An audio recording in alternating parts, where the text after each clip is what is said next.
السلام علیکم ورحمت الله وبرکاته. نن مو یو ځل بیا د حیا او د سخاوت څخه ډک عثمان رضی الله عنه په اړه یو څه لنډ معلومات راجمع کړي دي. عثمان ابن عفان ابن ابي العاص ابن امیه ابن عبد الشمس ابن عبد المناف ابن قصي ابن كلاب ابن مراء ابن لؤي ابن غالب. عثمان رضی الله عنه په 1500 میلادي کال چې د عام الفیل د واقعې څخه شپږ کاله وروسته په مکه مکرمه کې زیږېدلی و.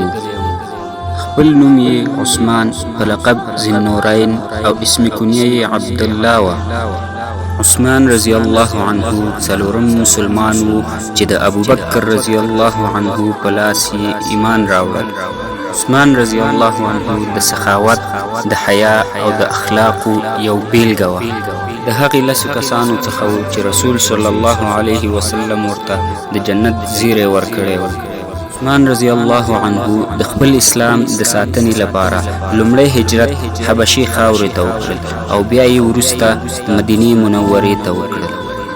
او په 30 هجري قمري کال د عمر رضی الله عنه د شهادت څخه وروسته د شورا د خوا د اسلام او مسلمانانو دریم خلیفه په حیث وټاکل شو.